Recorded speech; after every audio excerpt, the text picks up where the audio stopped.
யாழ் சமையல் அன்பு உள்ளங்களுக்கு இனிய நேரம் வணக்கம். இன்றைக்கு நாங்கள் பல அன்புள்ளங்கள் கேட்டபடி தோசை செய்ய போகிறோம். வாங்கோ பார்ப்போம்.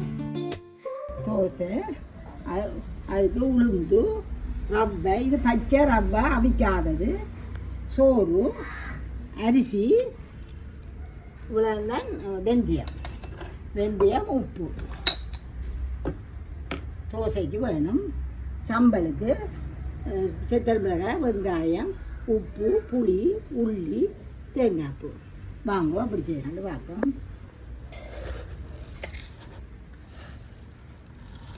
அரை சுண்டலும் பார்க்க கொஞ்சம் கூட போட போகிறேன். நாங்கள் வழக்கமாக கோதுல ரவை உளுந்துலாம் செய்கிறோம். நாங்கள் இந்த அது வாங்காதபடியாக இந்த இதை செய்கிறேன். முக்கால் சுண்டு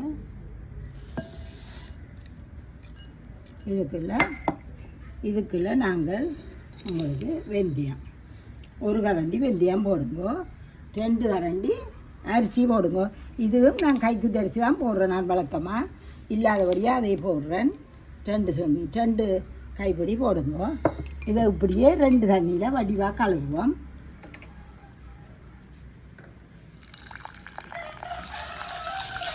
நல்லா 2 தண்ணியில் கழுவி போட்டு ஊற போடுங்க. இப்போ அந்த தண்ணியே விட்டு அரைக்கணும்.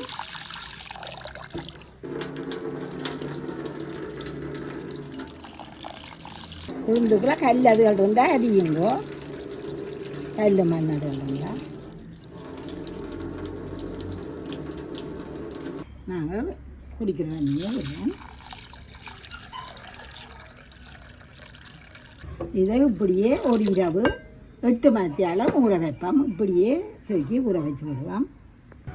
இப்போ நாங்கள் இதுக்குள்ள முக்கால் சுண்டு உளுந்து போட்டு நாங்கள் நல்லா ஊறிட்டுது. ஊறின பிறகு நாங்கள் இதை எடுத்து வந்து இப்போ 1.5 சுண்டு பச்சை ரவை அவிக்காதது 1.5 படி போட போகிறேன்.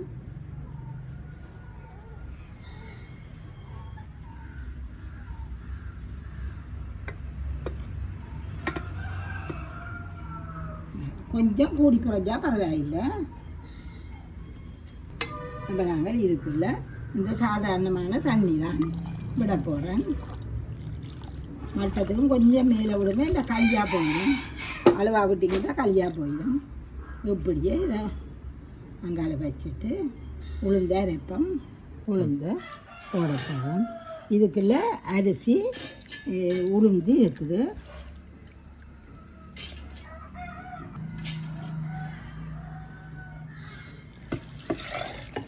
ஒரே அடியாக இவ்வளோ தண்ணியோடையும் அரைச்சிடாதீங்க, அரை வராது. நான் எடுக்க போகிறேன். இந்த தண்ணியை கொஞ்சம் குறைப்போம்.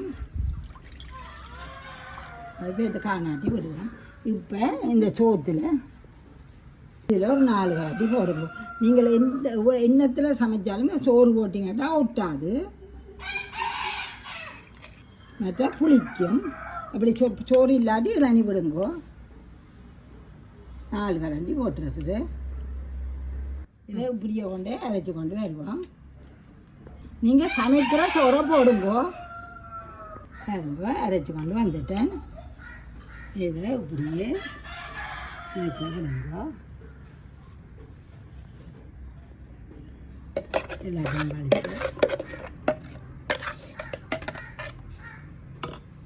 இதுகிட்ட தண்ணியை பார்த்து நான் அந்த வடித்த தண்ணியை விட்டு தான் அரைச்சேன். நான் நல்லா தண்ணியை பார்த்துட்டு நாங்கள் காணாது கப்பை வழியாக கொஞ்சம் கூடக்கூடிய தண்ணி விட்டு விடுவோம்.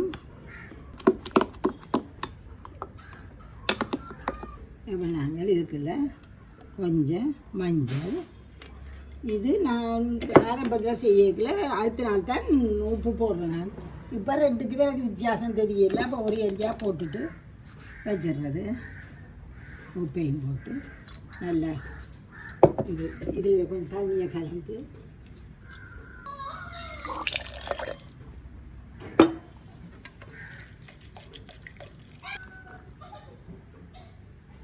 நல்லா கலந்து வச்சுக்கோங்க. சரி, கையால் கலக்குங்க. கையால் கலந்தீங்கன்னா கூட புளிக்கும்.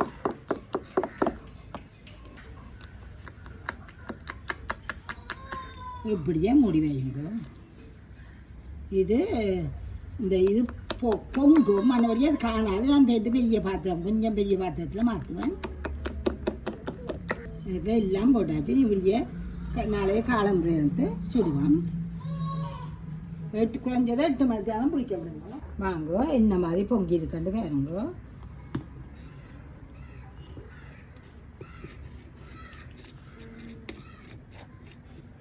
கொஞ்சம் தண்ணி விடலாம். பார்த்து ஊற்றக்கூடிய பதத்துக்கு விடுங்கோ.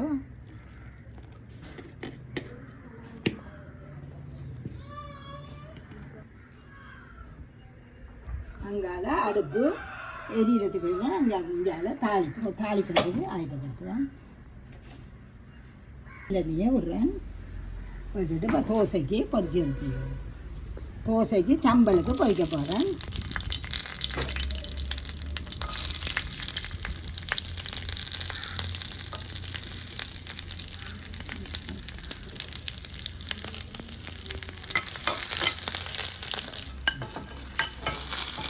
சுத்தமாக விட்டுருக்கு. கொஞ்சம் பதம் நல்லா கருக விடக்கூடாது. நிறம் சாடியாக மாறும். நாங்கள் வைக்கிறோம். சுத்தமாக கொஞ்சம் நிறம் மாறிக்குது. நாங்கள் இதே நேரத்தில் தோசைக்கும் தாளிச்சிடுவோம். கடுகு போடுவோம்.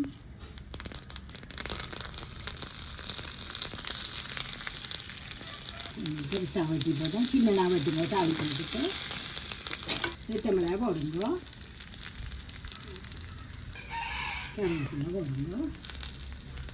சம்பளுக்கு கருவேப்பிலை வச்சுதான் கொஞ்சம் கூடுவாக போடுங்க.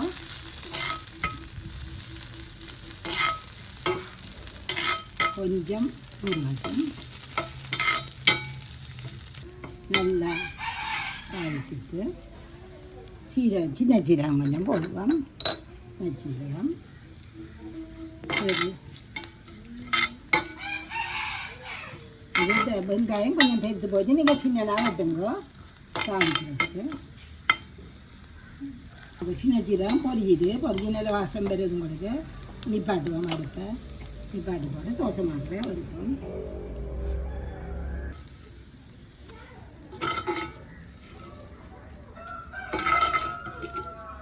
நல்லா கலந்து விட்டுட்டு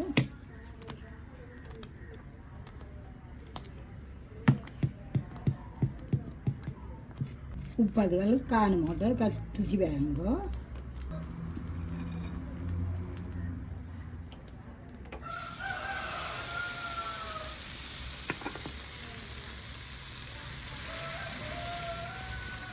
இது நீங்கள் இந்த மாவு இவ்வளோ தூரமும் நிறுத்தலாம்.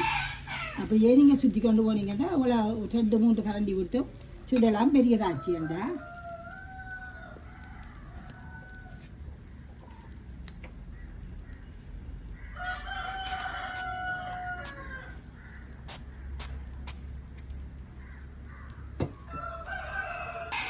நாங்கள் திருப்புவோம்.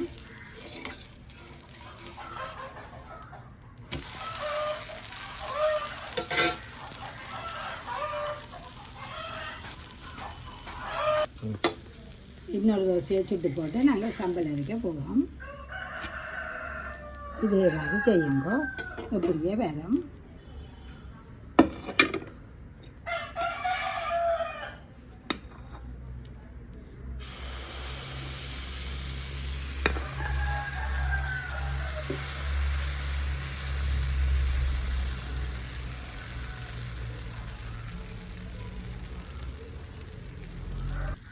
நல்லா புளிச்சா நல்லா புளிச்சேண்டா ஓட்டி ஓட்டியாக வரும் தோசை.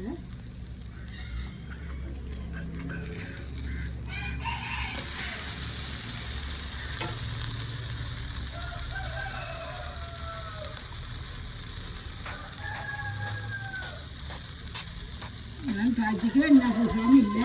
முதலாவது சுட்டது அப்படி அதே எண்ணெயோட 2 தரம் ஊற்றினேன். இதில் முட்டி அடித்து விடுவோம்.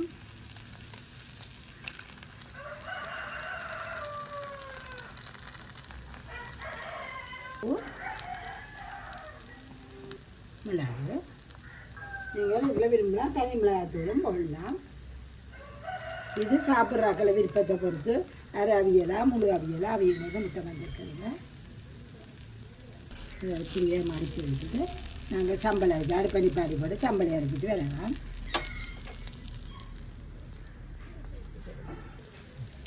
அப்படியே வைப்போம், வைக்க போட்டு போய் சம்பளை அரைப்போம். இதுக்குள்ள செத்த மிளகா இது உங்களோட உரைப்புக்கு தக்கனா போடுங்க. செத்த மிளகாயும் உப்பும் அளவாக போடுங்க, உப்பை கூட போட்டுறாதீங்க. இது புளி கொட்டி எடுத்தது. இது உரத்தை மட்டும் நல்லா அரைச்சி போட்டு பெந்து தேங்காய் போடுவோம். இப்போ பாருங்க இடித்து கொண்டு அரைச்சி கொண்டு வந்துட்டேன். இனி தேங்காய் பூவையும் ஒரு சொட்டு தண்ணியும் விடக்கூடாது. தேங்காய் பூவையும் வெங்காயம் போட்டு ஒரு சுற்றுங்க. எல்லாம் மிளகாத்தூளோட கலந்துட்டுனா காணும். இது அரைச்சோம்னா சம்பல் அரைச்சி வந்துட்டேன். ஒரு சொட்டு தண்ணியும் விடக்கூடாது. தோசை சம்பளுக்கு இட்லி சம்பளம்னா தண்ணியில் விட்டு இறக்கணும். சட்னியாக அப்படியே எல்லாத்தையும் வச்சு இருக்கணும். வாங்க நல்லா இருக்கா கலந்து போட்டு நீங்களும் இதே மாதிரி செய்யணும். அப்படியே வரும். இது நெய் விட்டு சுட்டிங்கன்னா இன்னும் ருசியாக இருக்கும். நெய் தோசை இதே மாதிரி செய்யுங்க.